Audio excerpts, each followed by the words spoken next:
Bismillahirrahmanirrahim. Assalamualaikum warahmatullahi wabarakatuh. Alhamdulillah. Wassalatu wassalamu ala rasulillah Sayyidina wa maulana Muhammad ibn Abdillah wa ala alihi wa sahbihi wa mawala ma ba'd. Ila hadratin Nabil Mustafa Sayyidina Muhammadin sallallahu alaihi wasallam wa asatidina wa masyayikhina wa mu'allimina wa murabbi ruhina minal masyayikhi wal ulama'i a'udhu walina barakati wa alumihim syarillai lahumul fatihah. A'udhu billahi minasyaitonir rajim. Bismillahirrahmanirrahim. Alhamdulillahi rabbil alamin arrahmanir rahim maliki yaumiddin. Iyyaka na'budu wa iyyaka nasta'in ihdinas siratal mustaqim. Siratal ladzina an'amta 'alaihim ghairil maghdubi 'alaihim waladdallin. Amin. Bismillahirrahmanirrahim. Kita lanjutkan kajian kitab Majalisus Saniyah yang saat ini sampai pada yaitu akhbirni anil iman. Kalau sebelumnya akhbirni anil Islam. Wahbirni anil iman. Dan ceritakan kepadaku anil iman, tentang iman.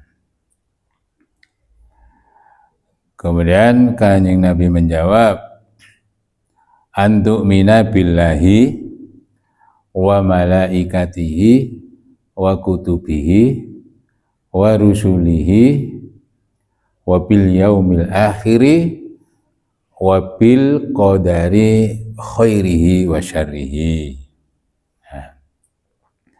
Yang pertama, antu'mina billahi. Pokok-pokok daripada keimanan, keyakinan adalah antu'mina billah. Iman kepada Allah. Yang kedua kepada malaikat. Ketiga kepada kitab. Keempat kepada rasul-rasul Allah. Kelima, iman kepada hari akhir. Yang keenam, iman kepada takdir, ketentuan Allah Subhanahu wa taala. Di sini ada 6 ya dari rukun iman tersebut. Yang pertama adalah iman kepada Allah. Iman kepada Allah ini meyakini wujudnya Allah secara zat. Nah, maka kita sebagai seorang yang beriman yakin adanya Allah, Sang Pencipta yang Maha Kuasa, pencipta manusia dan alam semesta. Ini secara zat, bahwa Allah itu wujud, bahwa Allah itu ada. Beda dengan orang ateis, orang yang tidak percaya adanya Tuhan. Ya alami, alam ini begitu saja ada tanpa ada Sang Penciptanya. Yang kedua, sesudah kita yakin wujud zatnya Allah, biwahdaniyatihi, bahwa Allah itu wahdaniyah, bersifat esa, bersifat tunggal, tiada duanya. Sehingga dalam menciptakan alam semesta atau kekuasaan Allah ini tiada tandingnya, tiada duanya. Dan Allah memiliki sifat-sifat yang juga tiada duanya. Nah, sehingga sifat Allah itu secara garis besar ada 3. Nah, kalau Asmaul Husna itu ada 99, ada sifat aqaid 50, wujud hitam bako, dan seterusnya. Akan tapi sebagian ahli tauhid, sifat Allah yang utama itu ada 3.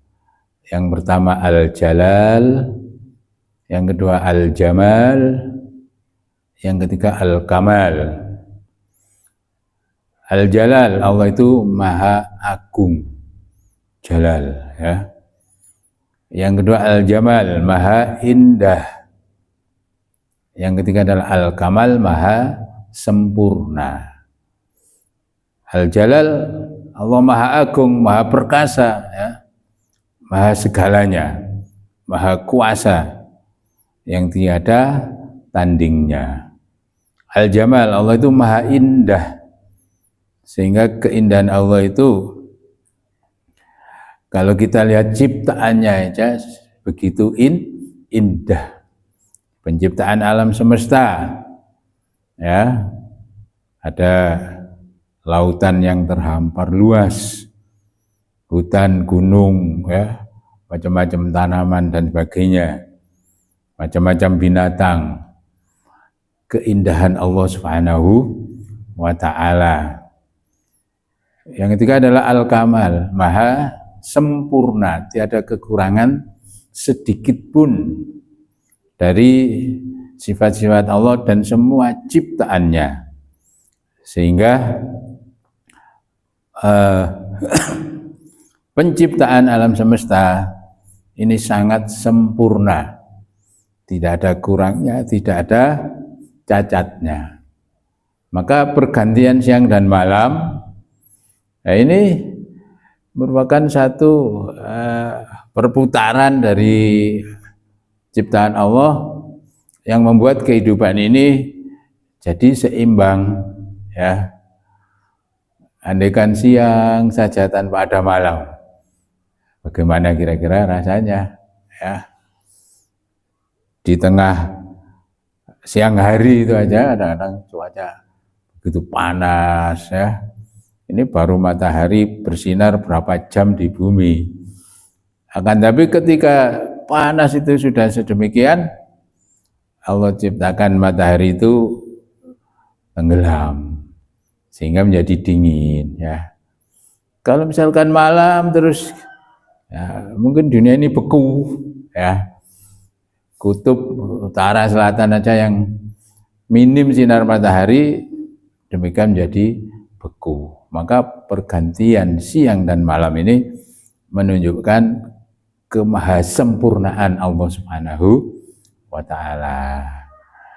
Itu yang pertama. Sehingga rukun iman yang pertama, kita harus yakin wujudnya Allah Subhanahu wa ta'ala sebagai Tuhan yang maha perkasa, maha pencipta, dan tiada duanya. Yang kedua, iman kepada malaikat. Malaikat Allah Subhanahu wa ta'ala wa malaikatihi. Malaikat adalah makhluk ciptaan Allah yang diciptakan dari nur, dan hamba-hamba Allah yang mulia, ibadum mukramun, hamba-hamba yang dimuliakan oleh Allah Subhanahu wa ta'ala. Sehingga totalitas malaikat ini dalam menjalankan apa yang diperintahkan Allah Ta'ala 100%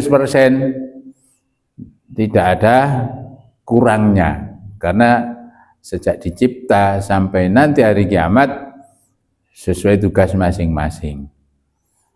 Dalam satu keterangan disebutkan ciptaan Allah itu ada 3 macam, ya. Yang pertama dibekali akal saja, yaitu para malaikat. Tidak dibekali, tidak diberi nafsu. Ada unsur akal, tidak ada unsur nafsu.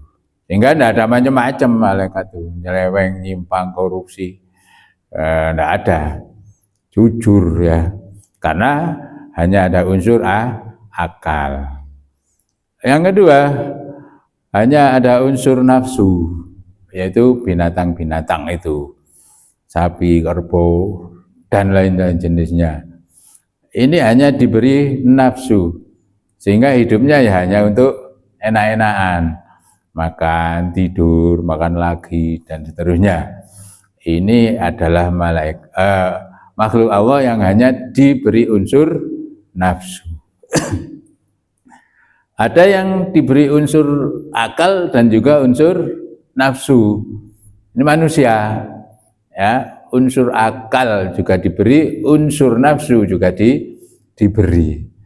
Nah, kemudian yang dominan pada diri seseorang itu yang mana? Ya, disitulah dia nanti akan semakin mendekati. Ketika pada diri seseorang yang dominan adalah akalnya dan nafsunya ini tunduk kepada akalnya, maka dia mendekati sifat-sifat malaikat yang akan dijadikan hamba Allah yang mulia, ibadum mukramun. Akan tapi sebaliknya, apabila yang dominan pada diri manusia ini unsur nafsunya, maka kehidupannya lebih mendekati kepada kehidupan binatang, ya. Naudzubillah, itu bisa kita saksikan sendiri dalam kehidupan manusia di sekitar kita, ya. Ya, tentu kita tidak untuk mengoreksi orang lain. Diri kita ini kalau bisa, ya memang tidak bisa dihilangi unsur nafsu itu, ya. Bahkan peran nafsu dalam kehidupan manusia itu sangat besar, ya. Keinginan macam-macam, keinginan untuk maju, keinginan untuk memenuhi ambisinya dan seterusnya. Kalau tidak ada nafsu, manusia itu tidak bisa maju. Akan tapi kalau dibiarkan liar tanpa dikendalikan oleh akal, justru kerusakan yang ditimbulkan oleh nafsu manusia ini lebih besar daripada kerusakan yang ditimbulkan oleh nafsu binatang. Karena binatang ngerusake ya wis ngono-ngono iku. Kalau manusia karena ada akalnya, wah, ngerusaknya lebih besar lagi. Malaikat ini adalah hamba yang diciptakan oleh Allah dari cahaya dan hanya dibekali akal. Yang ketiga, antumina billahi wa malaikatihi wa bikutubihi. Iman kepada kitab-kitab Allah Subhanahu wa taala. Jadi Allah Subhanahu wa taala itu menurunkan kitab-kitabnya untuk menjadi pedoman hidup manusia. Dalam sepanjang sejarah kehidupan disebutkan di sini ada 100 suhuf. Ada suhuf Ibrahim Musa, ada suhufnya Nabi Sis, suhuf nabi-nabi yang lain itu jumlahnya ada 100. Kemudian ada 4 kitab suci, sehingga jumlahnya ada 104.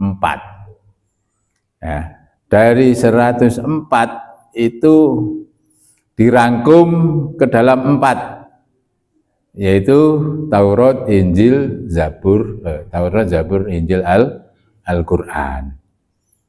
Dari 4 ini dirangkum di dalam Al-Quran yang diturunkan kepada Nabi terakhir, Nabi Muhammad SAW.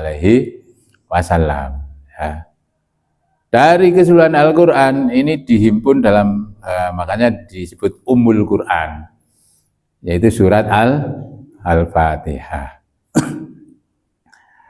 Nah, percaya kepada kitab, yaitu meyakini bahwa kitab-kitab yang diturunkan oleh Allah Ta'ala ini berisi firman-firman Allah, ya, dan mutlak kebenarannya.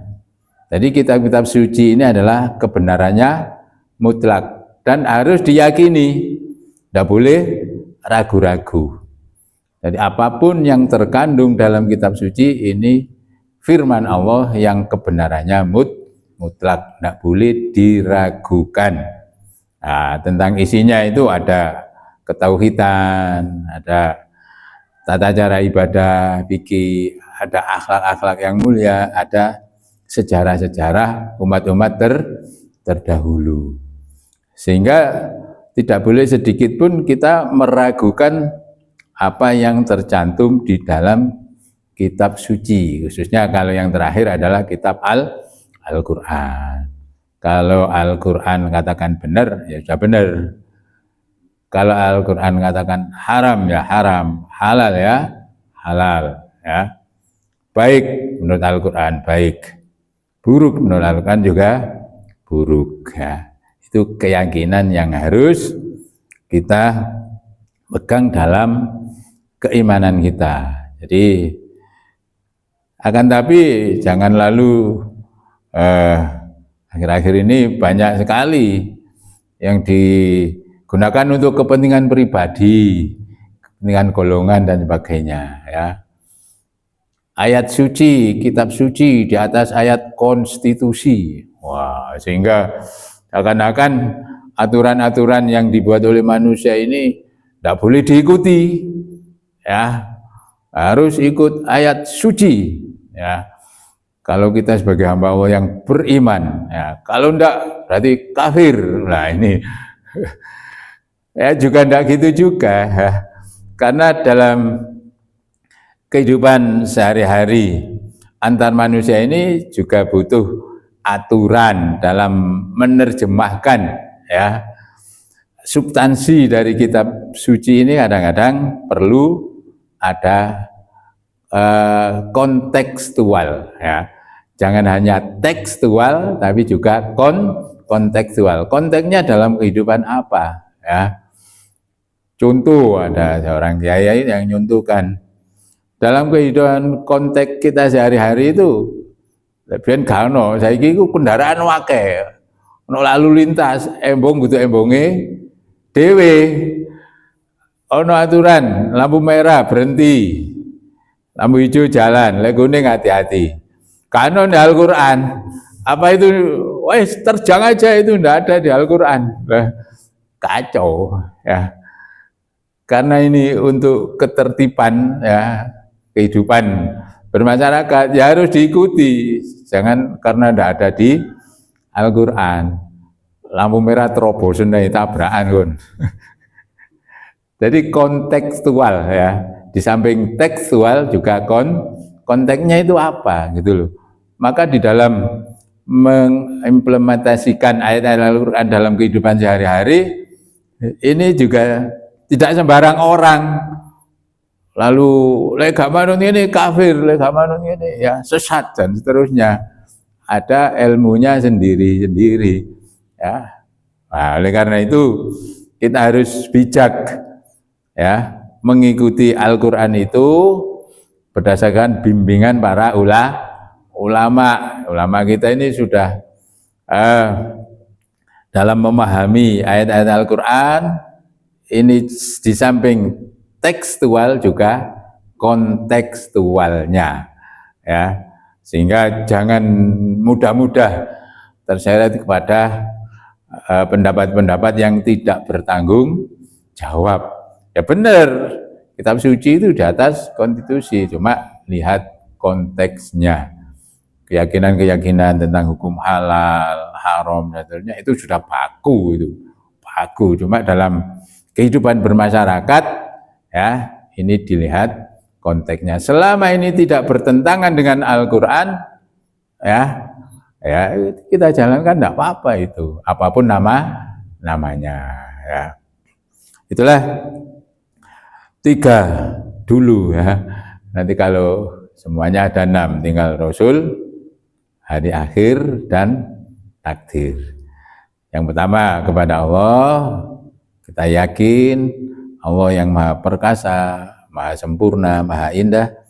Malaikat ini makhluk Allah yang sangat mulia, yang sangat taat kepada Allah Ta'ala, total 100%, karena tidak ada unsur nafsu. Yang ketiga, iman kepada kitab suci, bahwa Allah SWT menurunkan firman-firmannya dalam membimbing manusia dalam kitab suci yang kebenarannya mutlak harus diikuti, cuma dilihat dulu antara tekstual dengan konteksnya. Mereka-mereka yang tidak ahli di dalam mengimplementasikan Al-Quran dalam kehidupan sehari-hari, jangan main vonis saja, ya. Dan kita yang diajak seperti itu, kalau Kita tidak ngerti, jangan ikut-ikutan begitu saja. Jihad, berjuang, syahid. Nah, kita lihat dulu di mana itu ya. Mudah-mudahan semakin menambah keimanan kita kepada Allah Subhanahu wa taala. Al-Fatihah. A'udzubillahi minasyaitonir rajim. Bismillahirrahmanirrahim.